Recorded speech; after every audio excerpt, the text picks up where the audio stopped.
Stellenbosch Winery and History. Road trip!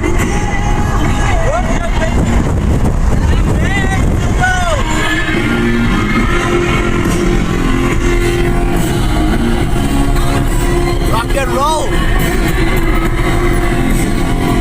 Yes, this guy's drifting. We're drifting here, we are doing the thing.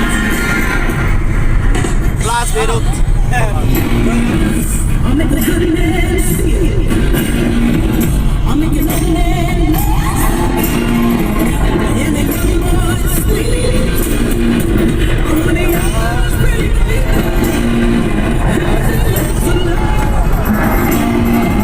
I'm gonna tell honey that I'm back to the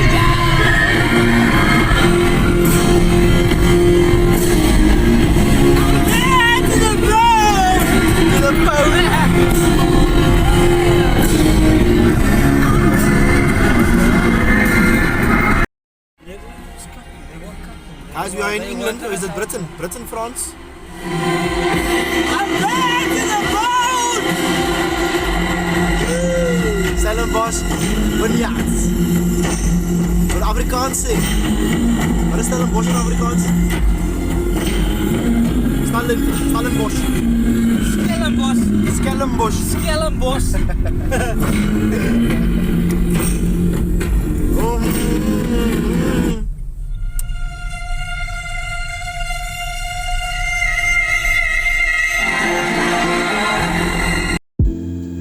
Welcome back, guys. I think this is the perfect time for me to finally come in, and do my voiceover.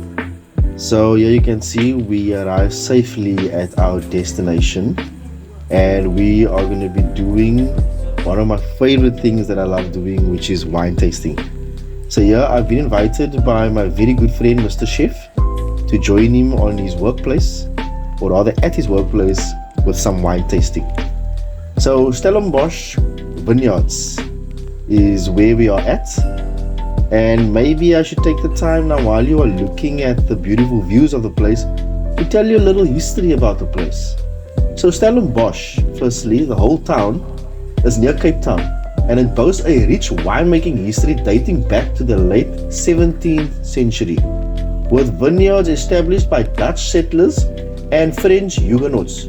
The area's favorable conditions for viticulture led to its rapid development as a wine-producing region. So in 1679, Simon van der Stel, the then governor of Cape, recognized the area's agricultural potential and established the town, and naming it after him. So the Stel in Stellenbosch comes from Simon van der Stel. And then in the late 1600s, the French Huguenots, fleeing religious persecution, arrived in the Cape and brought with them their winemaking expertise, significantly contributing to the growth of vineyards in Stellenbosch. Early 18th century, Stellenbosch gained recognition for its high quality wines, solidifying its reputation as a leading winemaking region in southern Africa. The Stellenbosch wine route was established, further promoting the region's wine and attracting tourists. The Pinotage grape, a unique South African variety, was created by crossing Pinot, Nyo and Cinsault grapes within the Stellenbosch region. Stellenbosch is home to numerous renowned wineries known for producing a wide range of exceptional wines. So you might be asking yourself, whether you are sitting or standing, who are the French Huguenots? What were they? Well, they were French Protestants, primary followers of John Calvin, who faced severe persecution in the 16th and 17th century in France. Driven from their homeland due to religious intolerance, they sought refuge in other parts of Europe, including South Africa. Their arrival in South Africa in 1688 brought skills like winemaking and significantly impacted the colony's development.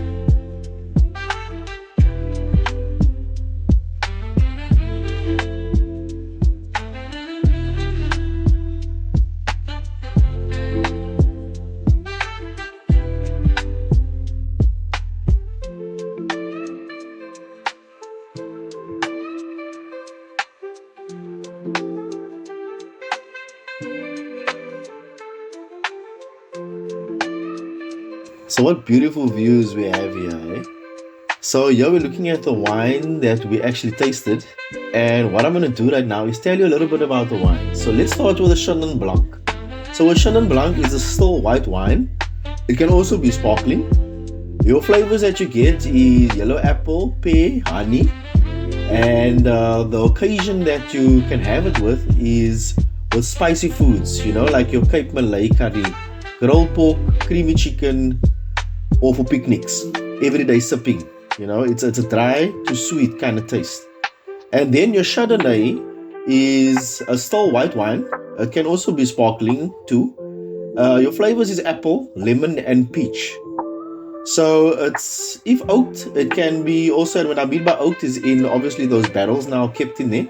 It can be have a buttery taste, vanilla or toast as well, And then the sweetness is usually dry. And the best occasions is formal dinners. You can pair it with roast chicken, creamy pasta, soft cheesed seafood. Your Sauvignon Blanc, these names are very... Anyway, let's carry on. So it's a still white wine. Your flavors are lime, gooseberry, green apple, passion fruit, and it's always dry. It's also for best occasions. It's for hot summer days. Seafood, sushi, salads, goat's cheese, green veggies, or spicy Asian food is nice to pair it with.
He takes me to the kitchen there because I like to see behind the works, where the things happen. Yeah, it was. Yeah.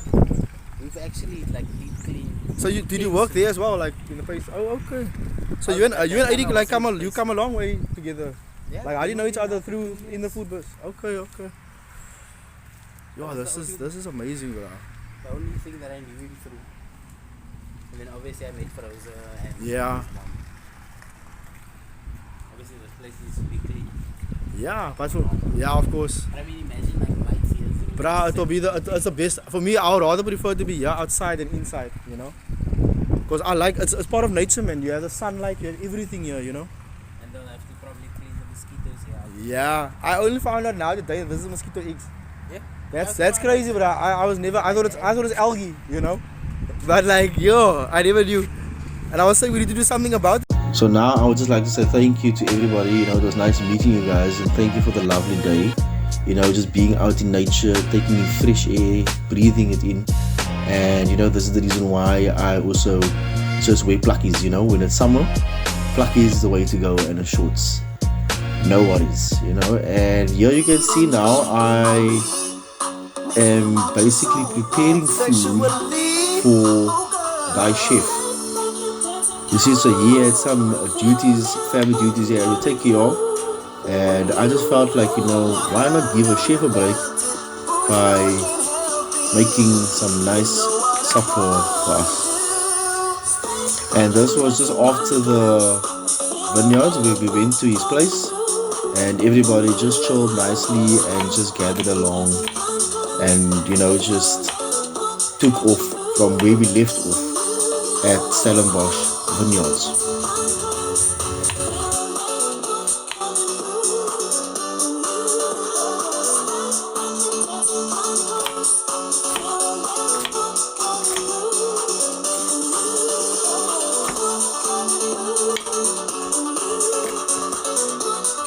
So yeah, we're just chopping the onions, no time for high steering. And at the winery we do it in this quick fast.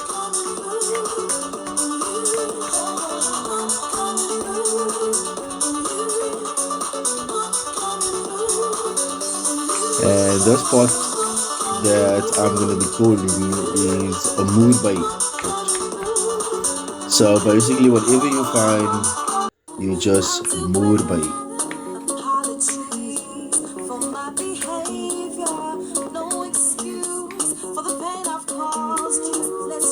A chef likes a sharp knife. The sharper the knife, the better.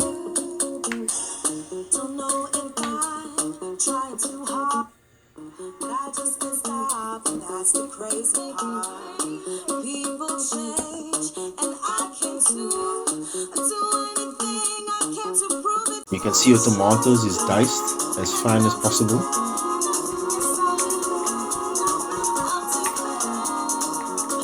Chopped and diced. What is the difference? Can someone maybe explain to us in the comments?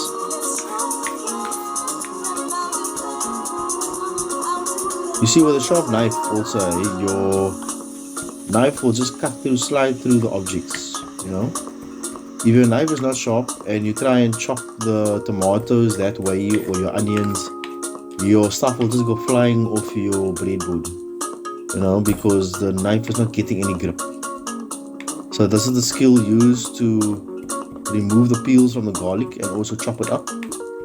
Always crush it before you remove the peels.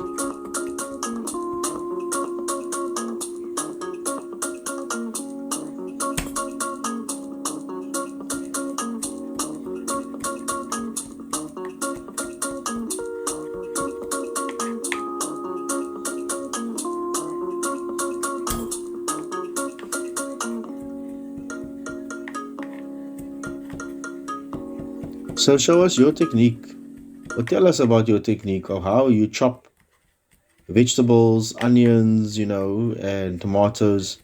Maybe you have a nice distinctive way which we would like to know.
Video to release for you guys. I have so many, or I rather should say much, because you can't count the amount of content I have for you guys.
So, this was the least that I could have done to just say thank you to my friend for the awesome day, for the invite. And I can definitely tell you that wine tasting has become a thing for me, and that is definitely whatever it might be, any gatherings, any meetings, anything, link up, let's go do some wine tasting. It might be the best thing you could have ever done. And what I like about it most is the scenery. Every wine tasting vineyard that you go to has its own unique scenery, views, and so on. So let's put the question out there, anybody want to go wine tasting? Let's hop aboard and let's go. Since you know now what is the difference between Chenin Blanc, Sauvignon, Chardonnay, let's go put it to effect with the occasion of what to pair it with.